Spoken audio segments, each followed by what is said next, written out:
Wakupewa sifa na utukufu na heshima ni wewe, mwenye nguvu na uweza ni wewe. Wakupewa sifa na utukufu na heshima ni wewe, mwenye nguvu na uweza ni wewe. Wakupewa sifa na utukufu na heshima ni wewe, mwenye nguvu na uweza ni wewe.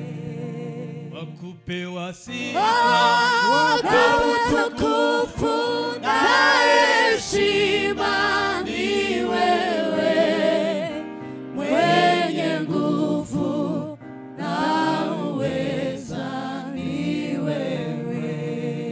wakupewa sifa Wakupewa sifa na utukufu na heshima ni wewe, mwenye nguvu na uweza ni wewe. wakupewa sifa Wakupewa sifa na utukufu na heshima ni wewe, mwenye nguvu na uweza ni wewe. tuzamure Imana icyubahiro tunyoshe mikono. haleluya Haleluya. bitekereze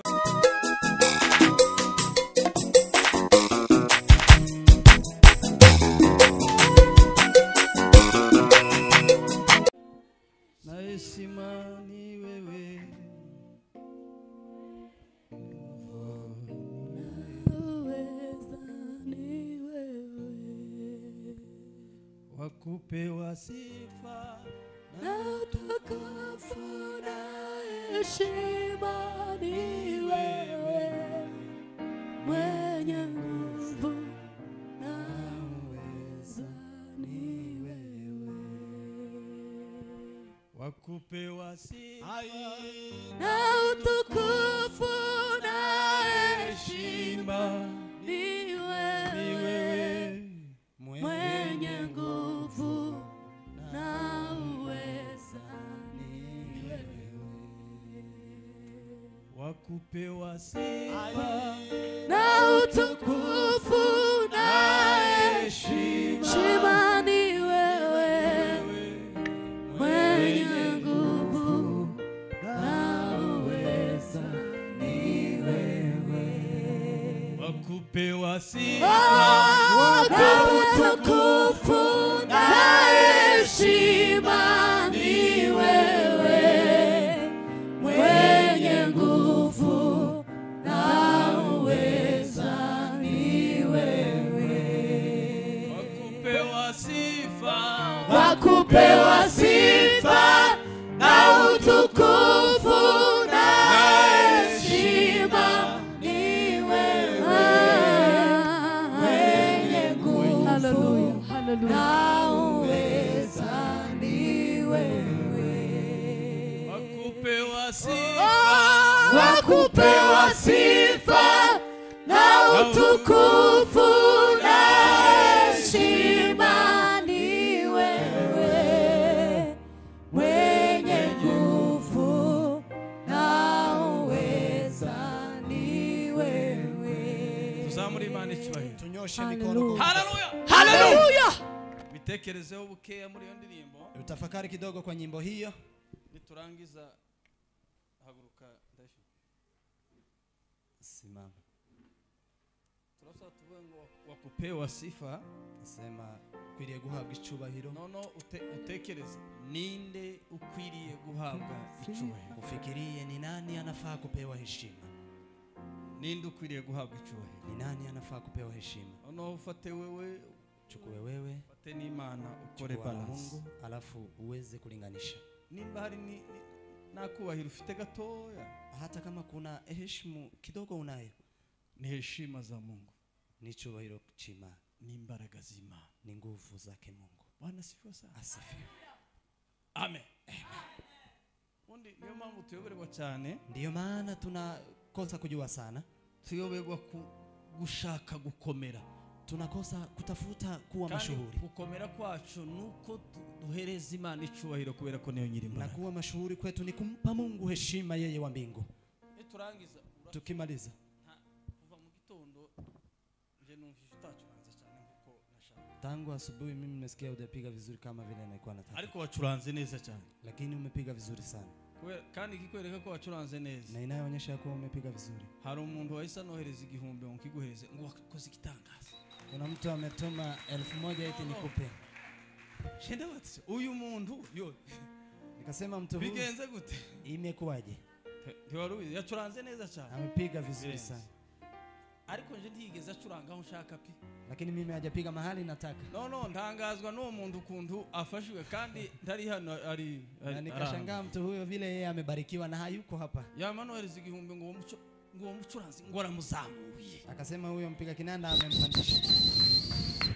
Wakupewa sifa na utukufu na heshima ni wewe, mwenye nguvu na uweza ni wewe. Wakupewa sifa, wakupewa sifa na utukufu na heshima ni wewe, mwenye nguvu na uweza ni wewe. wakupewa sifa, wakupewa sifa na utukufu na heshima ni wewe, mwenye nguvu na uweza ni wewe. Haleluya! Haleluya! Bwana sifiwe.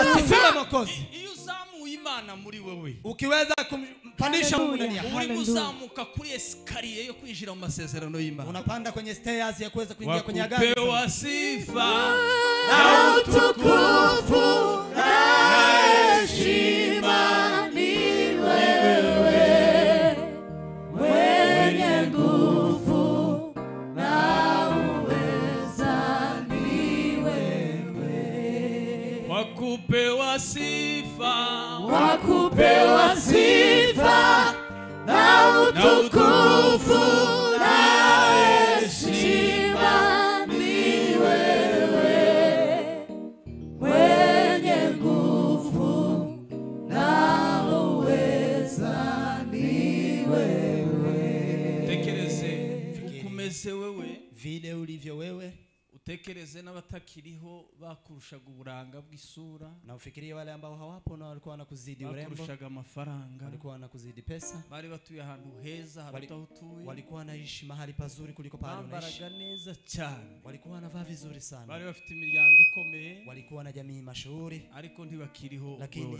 kwa sasa hawapo wewe upo. Nikije nawe twatanze Ni nini ambayo umeitoa ndipo sasa tuweze kuishi?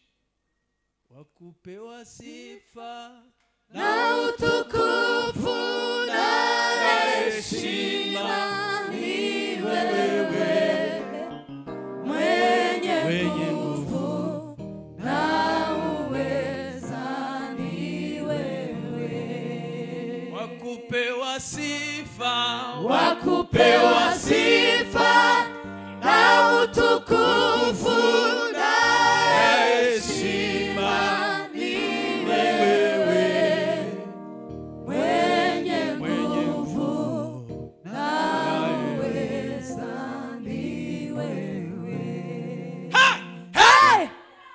wakupewa sifa na utukufu na heshima ni wewe, mwenye nguvu na uweza ni wewe. wakupewa sifa Wakupewa sifa na utukufu na heshima ni wewe, mwenye nguvu na uweza ni wewe. kubitira Imana amashyi twese. Shangilia Mungu kwa makofi. uracuranga hari ukuntu wacuranze burya turi mu kiriyo, Kuna vile umepiga tukiwa kwenye matanga. bijya ari byo ucuranga Hiyo ndio. kandi ukubitemo na ya ndirimbo ya nanga ya ndirimbo. Na uweke ile nanga. Ewe ngucuranga manora volume twumve. Punguza volume alafu upige. Uyu mugoroba Jioni ya leo turabwiriza, tutahubiri, niturangiza halafu turinjira mu mwuka wo gusenga, tutaingia kwa roho ya kuomba kandi Imana irakora ibitangaza. na Mungu atatenda maajabu. ko numva hariho umwuka wo gusenga cyane. Nasikia kuna roho ya kuomba sana. Turasengera ibyifuzo Tutaombea mahitaji Imana yo mu ijuru itanga, Mungu ambaye atatoa, ariko icyubahiro kibikina. lakini heshima imrudilie Mungu. Wakupewa sifa Na utukufu na heshima ni wewe, mwenye nguvu na uweza ni wewe. wakupewa sifa Wakupewa sifa na utukufu na heshima ni wewe, mwenye nguvu na uweza ni wewe. tuzamure Imana icyubahiro. Haleluya, Haleluya! twongere kandi duhe Imana icyubahiro. Ongezea. Ndabona uko tuba turimba kano karimbo burya Unaona vile tunaimba nyimbo hii. hari imigozi yayigenda icigagurika, Kuna kamba zinazoenda zikikatika katika. hari ibindi Imana yayigenda ikora. Kuna vitu Mungu anaenda akizifanya. Uko niko kuri. Hiyo ni ukweli. Hari umuntu Imana yayimwira ku kibazo cy'umwana wiwe. Kuna mtu Mungu ananionyesha kwa ajili ya shida ya mtoto wake. Wakupewa sifa Na utukufu na heshima ni wewe, mwenye nguvu na uweza ni wewe. wakupewa sifa Wakupewa sifa na utukufu na heshima ni wewe, mwenye nguvu na uweza ni wewe. wakupewa sifa Wakupewa sifa na utukufu na heshima ni wewe, mwenye nguvu na uweza ni wewe. Haleluya, Haleluya!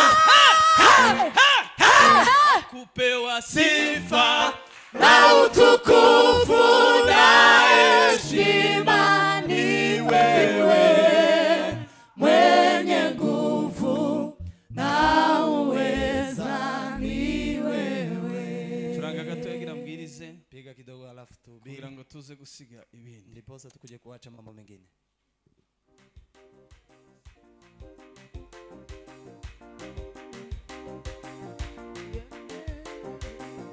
Usiga byose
Tambra da vida la grima.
Mbaki hapo. Asifiwe sana. Amen. Dole zimana icyubahiro. Tumpe Bwana utukufu. Mwe nk'abapepe Imana. Pepe Mungu. Mugire gute. Bunge. Ali hili. Cambre des Azamiques. Pourtant, mes affaires. Et la monde est la table des affaires jumelles. Et dima tampre des affaires. C'est j'ai des somiques. Kalima tendre et pas saliva. Twongere duhe Imana icyubahiro. Tumpe Bwana utukufu. Turangiza dusengera umuntu umwe. Kirimo. Turasengera umuntu umwe. Taombea mtu mmoja. Ibindi kugira ngo tube turetse tu. Mengine ndiposa tuache tuendelee. Ariko si ukundi twatubwiriza aba. Lakini si tunahubiri.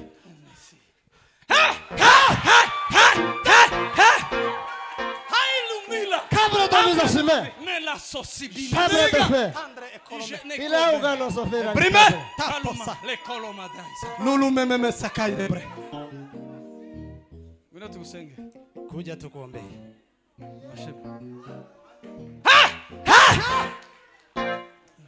Namara su ucuranga ukemana na volume.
Mkae kidogo.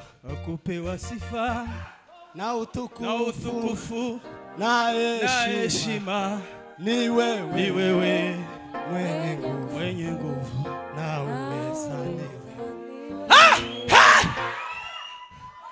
Wakupewa sifa na utukufu na heshima ni wewe mwenye nguvu. Haleluya! Asifiwe sana. Asifiwe. Tuelekee hapa. Harundu umuntu umwe tugiye gukora gahunda. Kuna mtu mwingine Twimana rideza koronebo. Kandi iyo gahunda na huo mpango Ashafela safari. Wakupewa sifa na utukufu na heshima ni wewe Mwenye nguvu.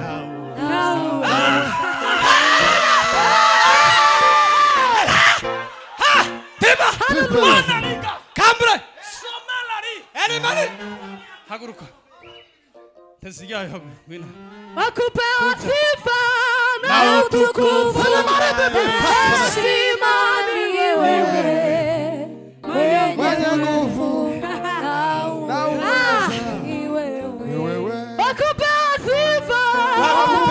sifa na utukufu na heshima ni wewe. Mwenye nguvu na uweza ni wewe. Wakupewa sifa na utukufu na heshima.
Msiende mbali, mkae hapa karibu hivi. Around. Tokima.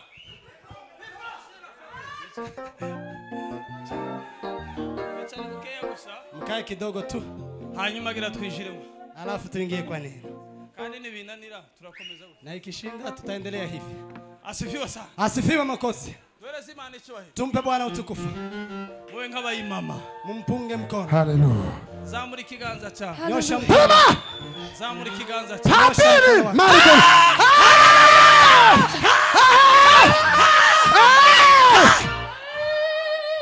Kongere kana. Apila brala di mari desafinango. Kimilibo. Kaudini za sapra deva. Some kafili bo. Machineri de sala di mari de krobre. Parijani de tapra zafeno. Metabri peporie. Audini za di mari de sambre le gorie. Shanira di desafinambre de gorne. Yesu yu karibu kurudi.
Parishani de Samande.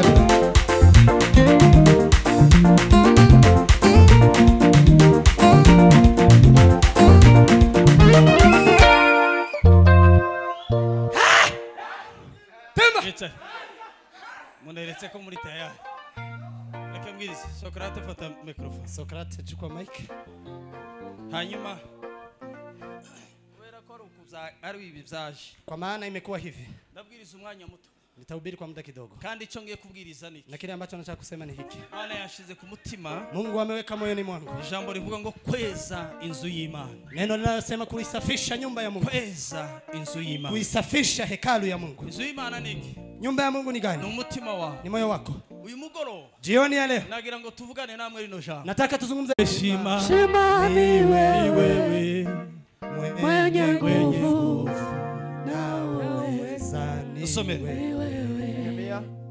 Nehemia ibice 13 n'umurongo wa 7 wa 8 wa 9. Nehemia 13 mstari wa 7 8 hadi 9. Kweza inzu y'Imana. Kuisafisha nyumba ya Mungu. Bibiliya iravuga iti Ego.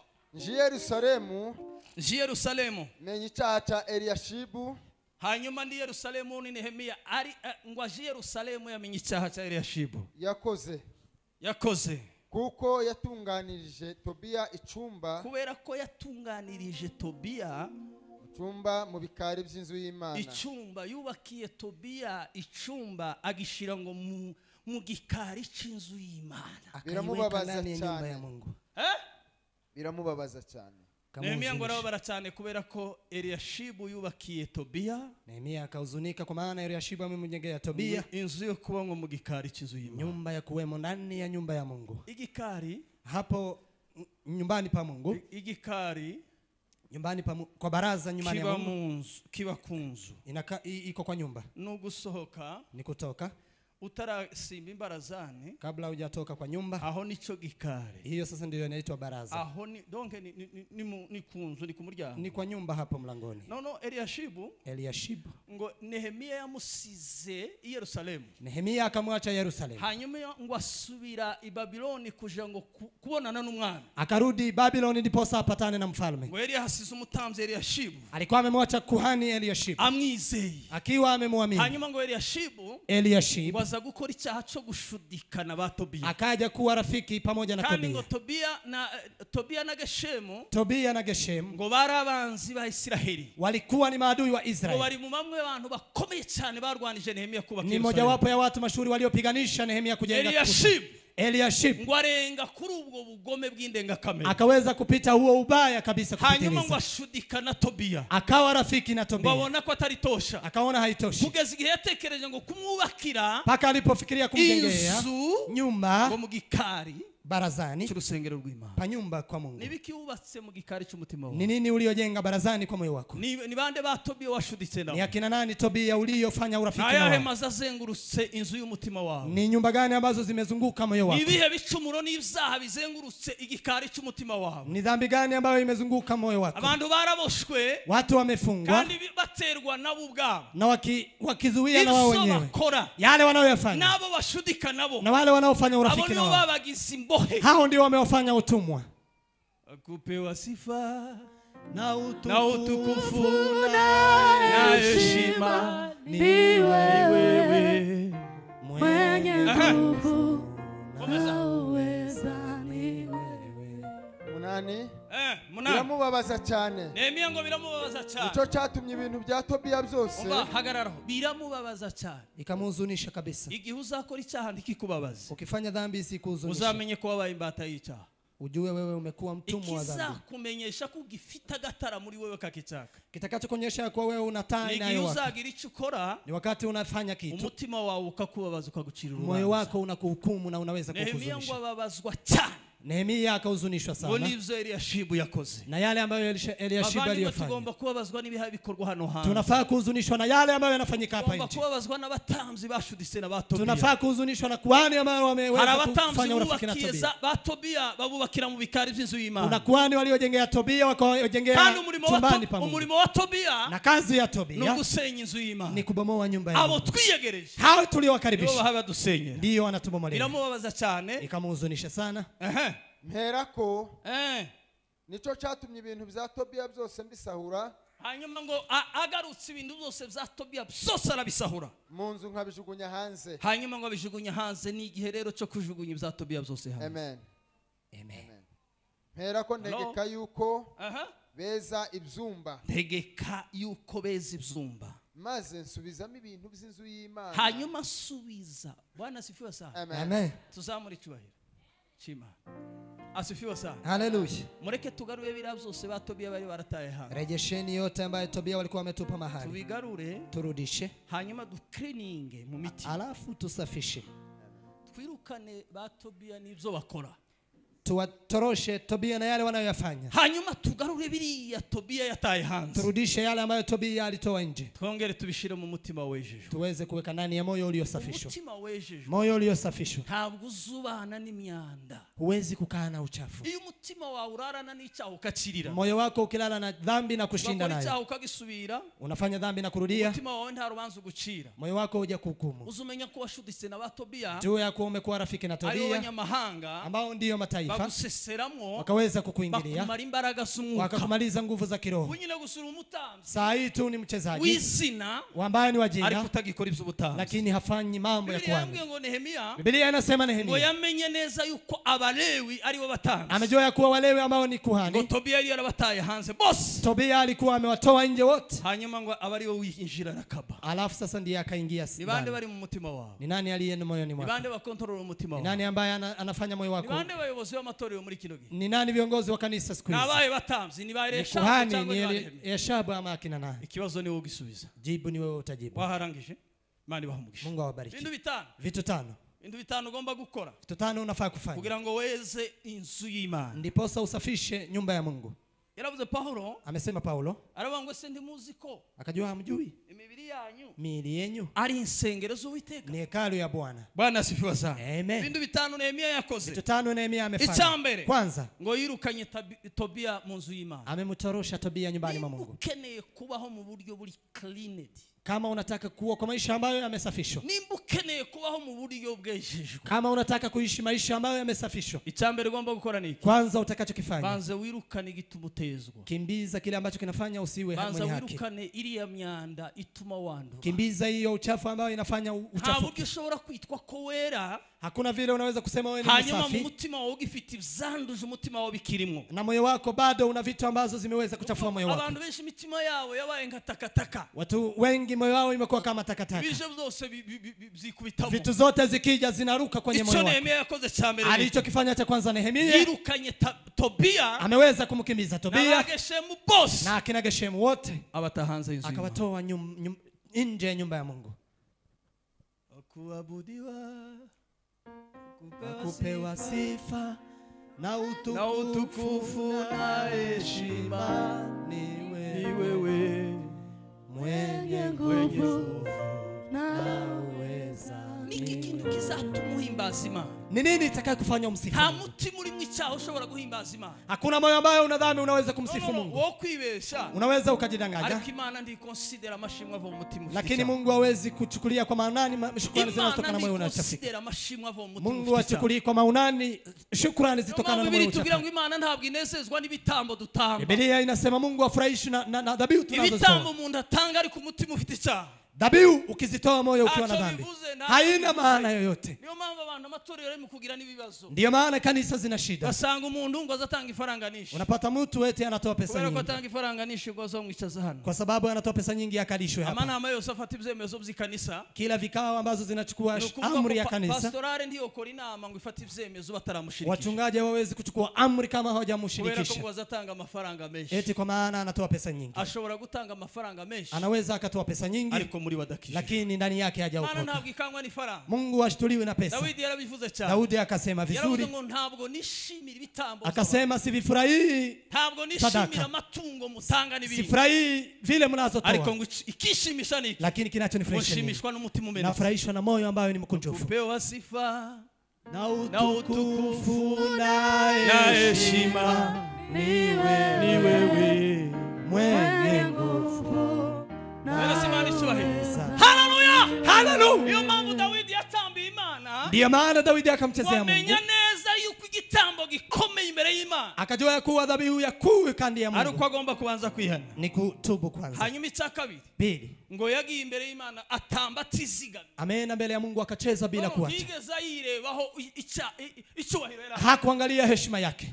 Bwana asifiwe. Hanyuma ngo umugore aramurunguruka mu idirisha. Alafu mkewe akamchungulia dirishani. Waramunegura aravuga ngo ese umuntu w'umwami. Akamkwena na kusema mfalme kweli. Ushobora kusina imbere y'abantu yoboye. Unaweza kucheza karibu mbele ya watu ambao unaongoza. Daudi akamlaani. Aravuga ngo Imana yakije soko ngoma. Akasema Mungu aliyemtoa babako kwa kiti. Ikani mikaje. Na akaniweka mamlakani. Hiyo ni haituma gutana. Huyo ndiye ananifanya nikuchezee. Hari impamvu nishi zigomba gutuma dutabira. Kuna sababu nyingi zinaweza kutufanya tumchezee Mungu. Impamvu ya mbere. Lakini sababu ya kwanza. Umutima wawe weshishwe. Ni kwa sababu moyo wako umesafishwa. Ni kwa maana umetorosha dhambi ndani ya moyo wako.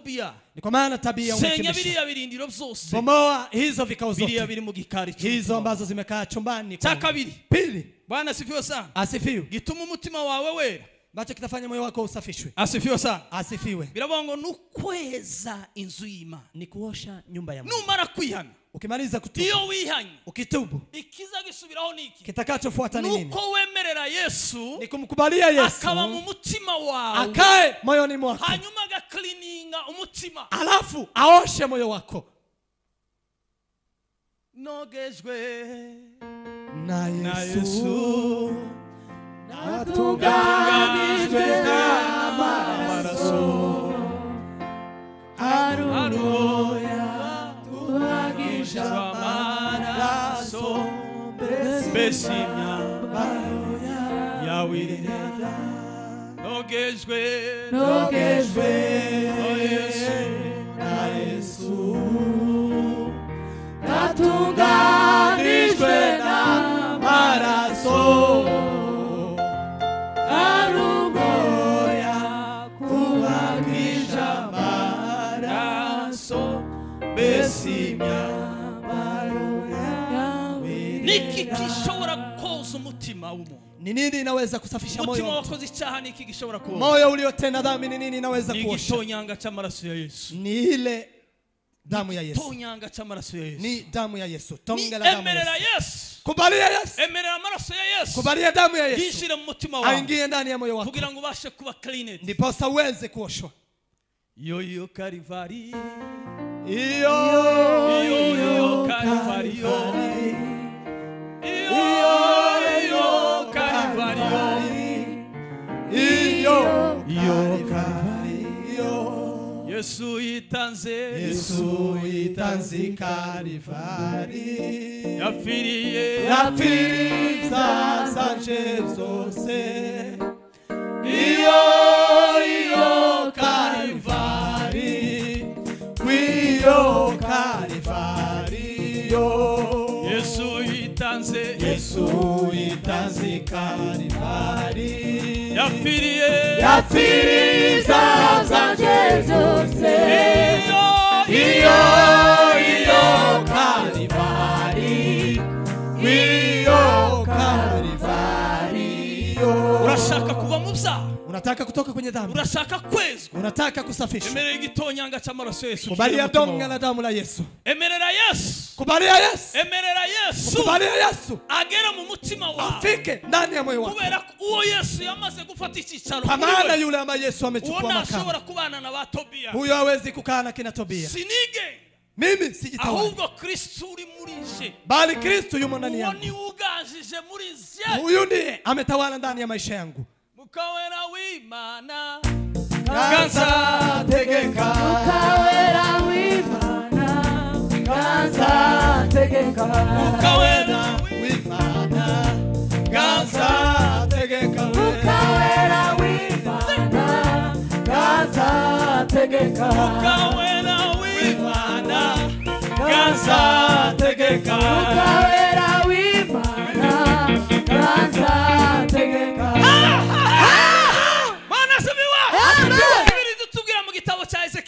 Biblia inasema katika Ezekiel bice ni 32 sura 37 ngo ukuboko kw'Uwiteka mkono wa Bwana ngo kwangezeho kumenifikia, hanyuma ngo kuranjana ndi mu mwuka, halafu ikanipeleka nikiwa moyoni, hanyuma ngo kuramanura na ikanishusha. Ariko ngunda aho hafi napenda mahali hapa Bwana asifiwe, Bwana asifiwe.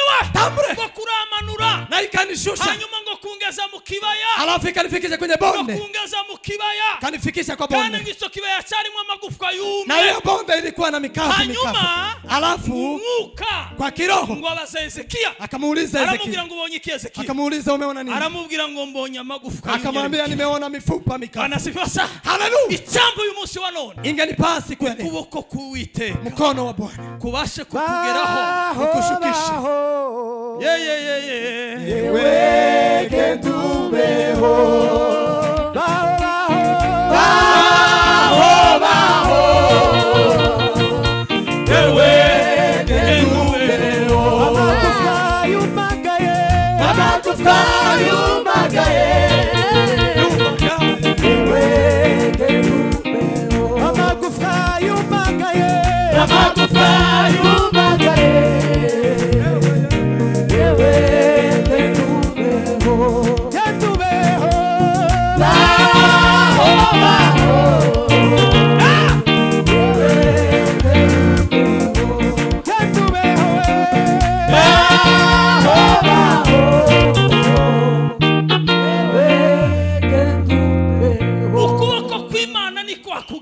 mkono wa Mungu ukikufikia kuboko kw'Imana ni kwa kugeraho mkono wa Mungu ukikufikia kuzakumanura nitakupeleka kuzagutwaraho gushaka nitakubeba mahali inataka Mwuka w'Imana arazakuyobora Roho wa Mungu atakuongoza hanyuma azakugeza mu kibaya alafu atakufikisha bondeni ico kibaya ni he na hiyo bonde ni wapi ni umutima wawe ni moyo wako Biblia yambwiye ngo Biblia imesema hanyuma ngo Mwuka abwira Hezekia alafu Roho akamwambia Hezekia aramubwira ngo kurabona iki akamwambia unaona nini aramubwira ngo kondabona amagufa akamwambia naiona mifupa mikavu reka mbabwire ino jambo chani waambie neno hili ndugu zangu Mwuka nagera mu kibaya cy'umutima wawe Roho akifika ndani ya bonde la maisha yako azamenya neza atajua vizuri yuko hari amagufwa yumye kuna mifupa ari mu mutima wawe ndani ya moyo wako nta kindi kizatuma hakuna kingine kitafanya intege nke zikurimo udhaifu ulio ndani yako Mwuka w'Imana ze ni Roho wa Mungu ambaye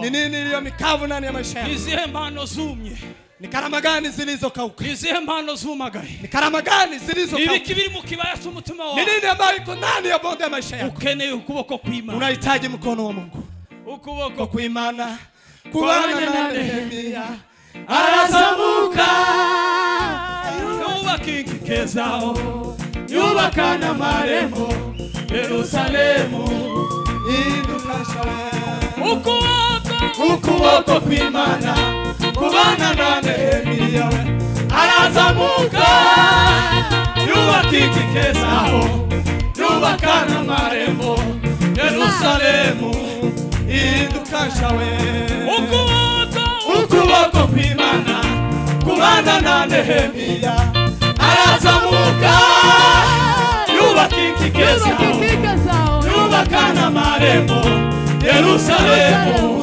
indukashawe asimbere y'Imana basenga n'umubabaro biginga Imana batura ibyaha byabo none Isiraheli niwibuke isezerano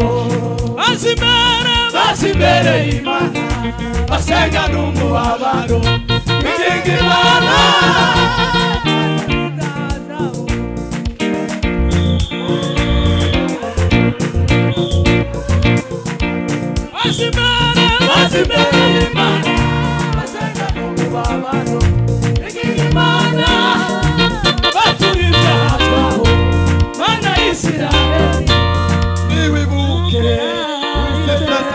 ukuboko kw'Imana kugukoreho mu izina rya Yesu ukuboko kw'Imana kugukoreho ukuboko kw'Imana kubageraho ukuboko kw'Imana kubageraho ukuboko kw'Imana kubageraho ukuboko kw'Imana kubageraho Iriyo ni isengesho. Hilo ni ombi. Ubwira Imana ngo ma. Ambia Mungu, Mungu. Ndi hano Mana. Nipo hapa Mungu. Ukuboko kwawe kungeze. Mkono wako uniguse. Kugira ngo kubashe kunjana. Ndiposa inipeleke. Kungeze mu kibaya. Inifikishe kwenye bonde. Mbashe kumenya kwa ramaguru. Niweze kujua ya kuwa kuna mifupa mikali. Ukuboko kw'Imana kubana na Nehemiya arazamuka yubaka ikikezaho yubaka n'amarembo Yerusalemu idukasha ukuboko kw'Imana kubana na Nehemiya arazamuka yubaka ikikezaho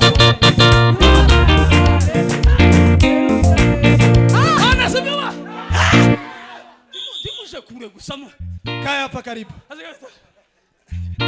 toko sama ta chaga tatu muguma baki hapo. Bwana sifiwe sana. Amen. Ukuboko kw'Imana kwageze kuri Nehemiya. Mkono wa Mungu umefika ndani ya kubana na Nehemiya. Ukakaa na Nehemiya. Hanyuma ngo yubaka inkike zao. Alafu akajenga kuta zao. Kandi ngo yubaka n'amarembo. Na akajenga hata milango. Hanyuma ngo Yerusalemu ihinduka. Alafu Yerusalemu ikawa mpya. Chamba kugira ngo umutima wawe. Ngalipa moyo wako. Basi guhinduka mushamu. Uweze kubadilika mpya. Umutima wawe uhinduke moyo wako. Uyu mugoroba. Jioni leo. Uyu mugoroba. Jioni leo. Ubwira Imana ngo Mana. Ambia Mungu, Mungu. Ngamana. Janyine sinashobora. Fasha. Mana. Janyine sinashobora.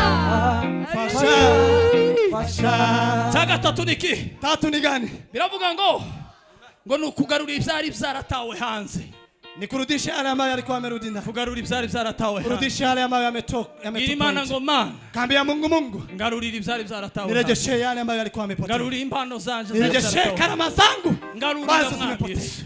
Nirejeshe Bwana. Ngarurira mwami Yesu. Nirejeshe Bwana. Emera ugarure. Kubali urudishe. Ivyari vyaratawe hanze. Yale ambayo yalikuwa ametupwa nje. Icyakane. Ine. Ngo no gusubiza Abalewi. Ni kurudisha Walewi mu myanya yao. Ndani ya nafasi zao. Nagira ngo uyu munsi wa none. Nataka jioni leo. Usubire mu mwanya wawe wakorera. Rudisha kwa nafasi yako Mungu amefunga. Usubire mu bihe byawe bya. Rudisha kwa nyakati zako za hivyo kwanza. Rudi kwa nyakati zako za kitambo. Ibuka aho wakumbuka. Mahali umeanguka. Kandi ngukora imirimo yawe nk'iyambe. Na uweze kufanya kazi yako kama zamani. Biblia zitugira ngo Yohana. Biblia inasema Yohana.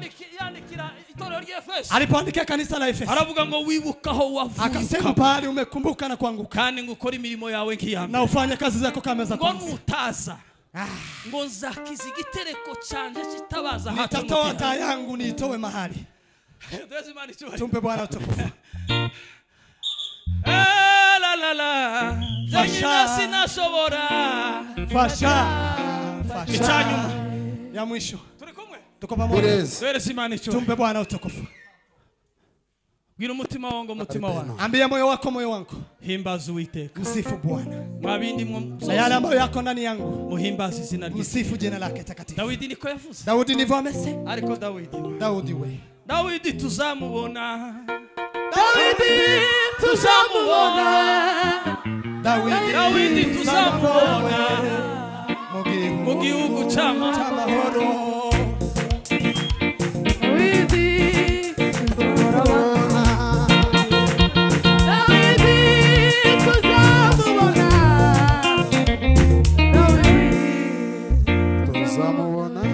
Kandi izo ntwari zanesheje zitwaye neza mu kibuga we.